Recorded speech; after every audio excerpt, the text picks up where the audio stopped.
We all know every little helps. I've just picked these split bags of sugar up from a well-known supermarket. They would have been on the shop floor, but because they've been split, the bags are ruptured somehow one way or another.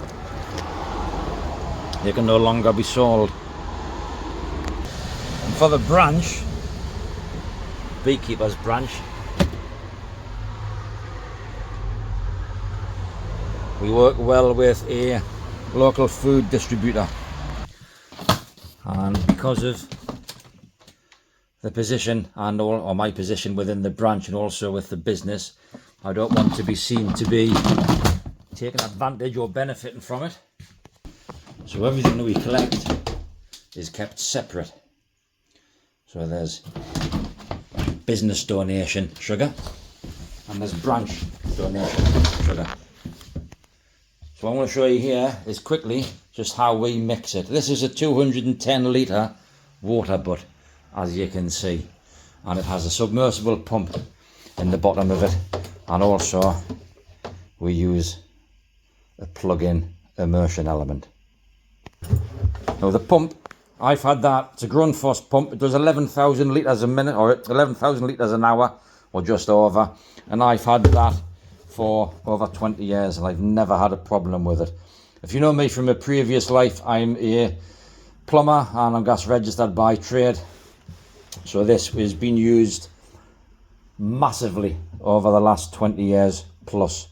And before that, before I had it, it used to be in a garden centre and it was in a brake tank, so the cold water main would come in, and so that the cold water, drinking water, wasn't contaminated with the garden centre, this used to be in a tank that was separating the water supply. So it's lived an incredibly very well and long life. Now the 11,000 litres an hour comes out of the outlet, the original outlet, before you bush it down. So obviously I've restricted that more for domestic use.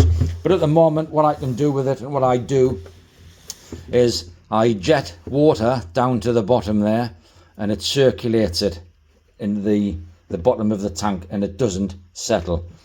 And also what I can do is I can change that around, so I can take the cap off, I can point that down as I'm pumping water out, and I can fill, doing it that way, I can still fill a 30-pound bucket in 6 seconds. So it doesn't take long at all, or I can just drain it off at the tap at the front. And obviously warm water, as you pass it across the element, will take longer to heat up than it will do if it was just sitting still. So I fill the tank up. I know obviously how much I'm going to take out sugar wise. I'm going to add a fair bit of sugar to it, and then obviously 2-to-1 mix. That will then decide or determine how much sugar to water for the ratio that I need it to be. So I'm going to just let the water sit. I will warm it, and then I will then add sugar as it's mixing. So I don't overload the pump. I don't just fill the bottom of the tank full of sugar. Right, in the bottom of there at the moment, just a quick little demo of it, there is 30 litres of water. We use buckets. We keep obviously buckets separate, colours for whatever we use them for, so you don't contaminate anything. So just to show you the pump, obviously this would be in a sump or it would be in a tank. The water level would rise, the pump would kick in, because that would float to the down position.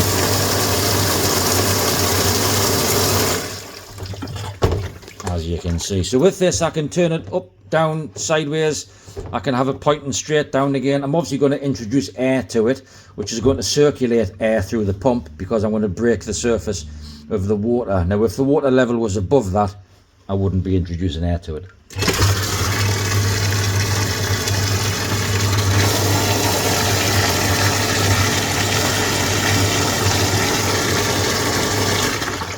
So I'm going to drop this down, or raise the level up higher, and then drop this down, so that sits fully submerged, cable and everything in the water, but it'll be floating because it's going to be a little bit higher than that. Right, so in here now there's 50 litres of water. I'm obviously going to add sugar into that, which is going to raise the water level. The element's on as well now. There is a light there, I'm not sure if you can see that, to be honest. But you can see that there's obviously bubbles coming from that.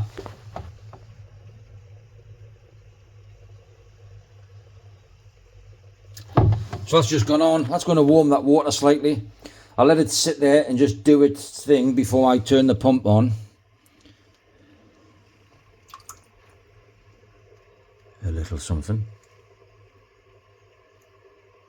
I can go at the front door. So although I am indoors doing this, I'm not far from the front door. I'm also not far from a water supply.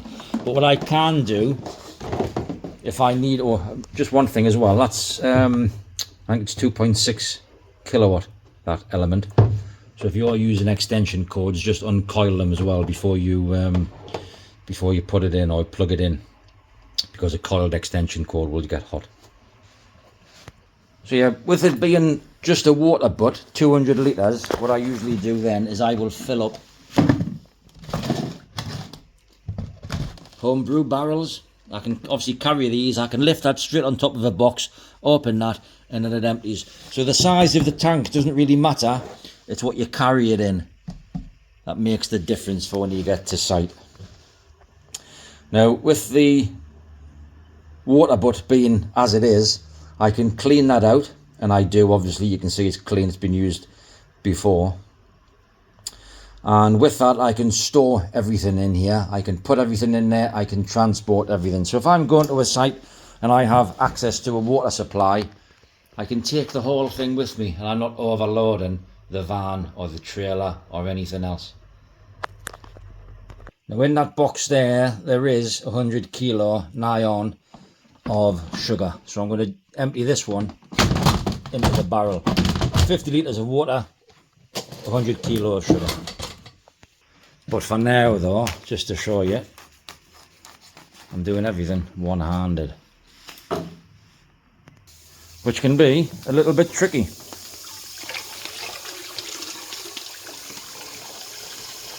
And as the water level rises, that float is obviously going to rise, so you just got to keep an eye on that and be aware that when you're distracted putting sugar in and lifting the water level up, that's pointing down, because if it's not, it's going to come up into your face.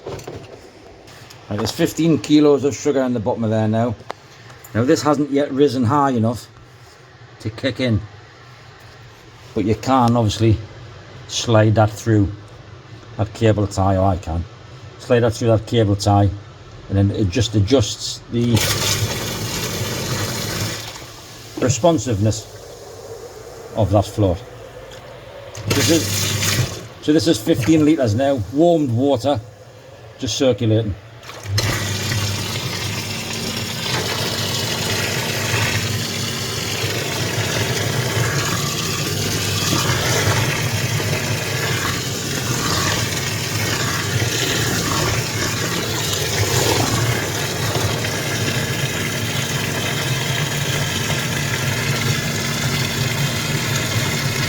The immersion's still on there as well, as you can see.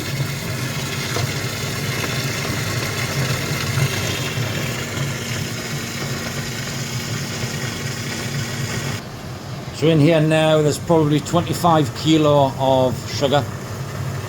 I have cheating a little bit because I have just used the bags. So I've emptied the bags out. There's 5 kilo bags there, 1 kilo bags, whatever else was in the bottom of the bag or the first bag, and then these will go in as well. But it's quite a clean process. This can be done in your conservatory, in your shed, in your garage. It doesn't really matter where you do it. You can do it outside. It's miserable here at the moment, so I'm not doing it outdoors, but I can if I really wanted to. Makes no difference. So on the bottom of here, because that's circulating, I hope you can hear me, because the pump sucks from the bottom,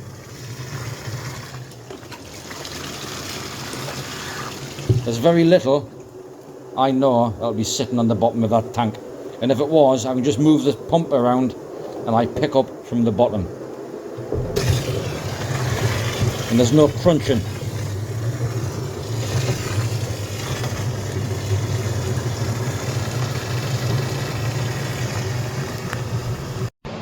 Right, so in there at the moment is around about 80 kilo of sugar, and there's 50 litres of water. And I'm starting to go through this one now.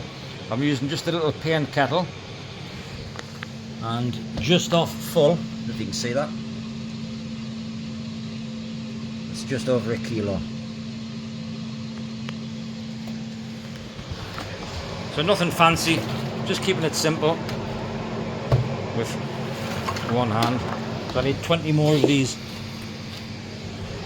That's going to give me like 20 kilo. Which will make it 2 to 1 or 1 to 2, however you look at your ratios of liquid and solids.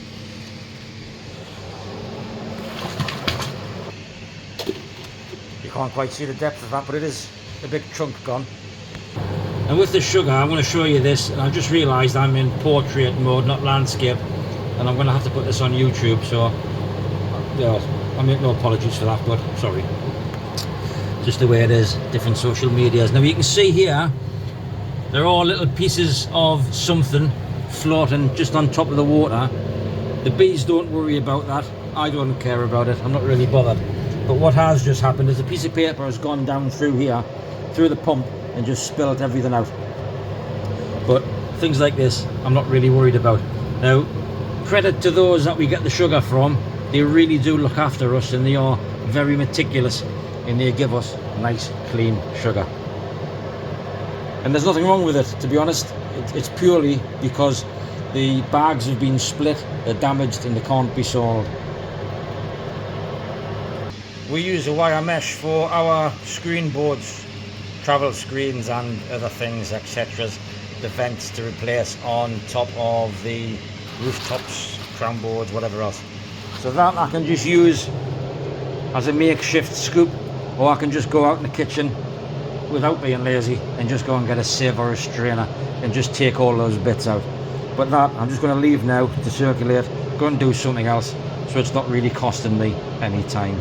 But with this, I can have it pointing down, I'm going to hit the bottom and spread.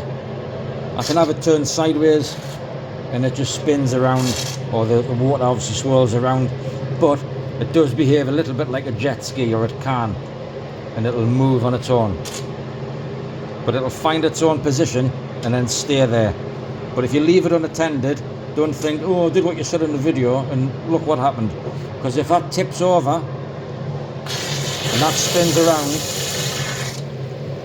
that's going to be everywhere.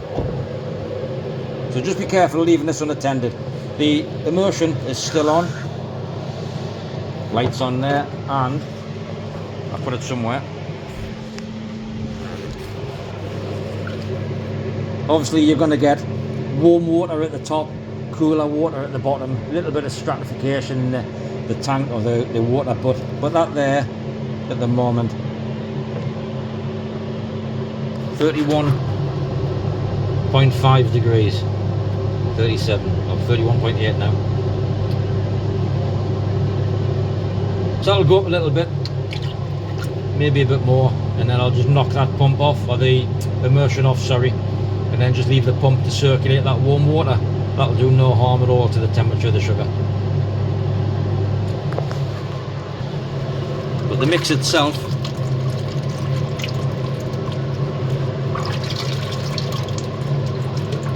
is quite clean.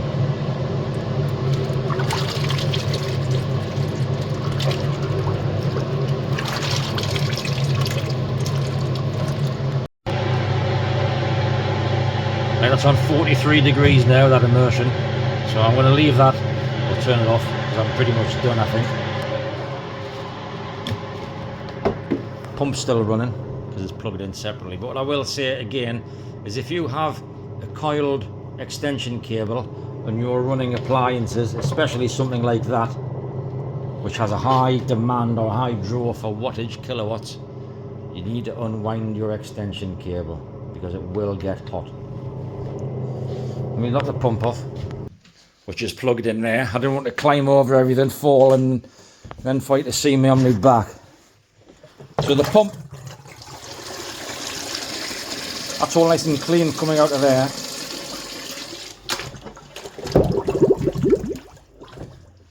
The pump itself does the job for me.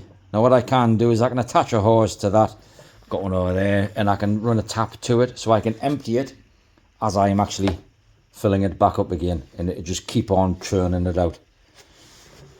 But submersible pump element, simple. Now with the element as well, what I'm going to do with this, I'm going to let that just settle, and I'm going to top this barrel up to the top here again, and then they're going to go out to a site which is just down the road tomorrow. Then I'm going to come back because I won't have enough in those 3 barrels. I'll empty this into those barrels, go back to that site which is literally less than half a mile away, and then that's that one fed. Now we don't feed our production colonies, but I kind of predicted a warm month this month with cold nights, so we are going to be feeding everything, which is really why I'm just making this one up. Now those are bubbles. There's nothing crystallizing in there, there's nothing, or there's no crystals or granulation left. They're all floating straight up. So the time it's taken me to do this video is pretty much the time it's taken for everything to be done. That's not syrup, that's just clean water, just so I can wash my hands or rinse my hands. Anything that I use or touch.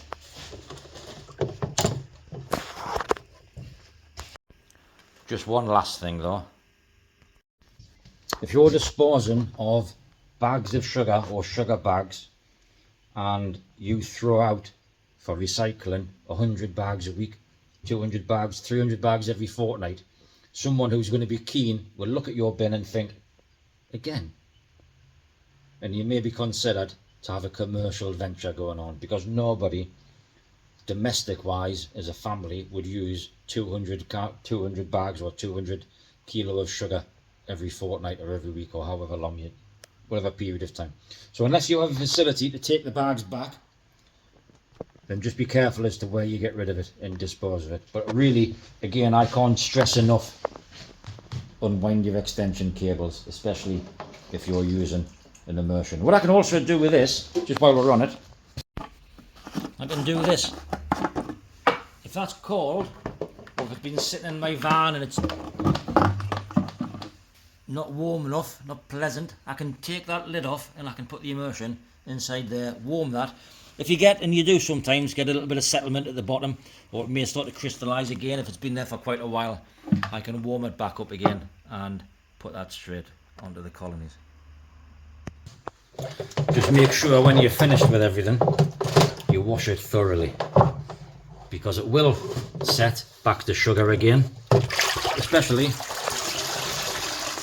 in the pump, and that will go like a rock and it will break and burn the impeller out.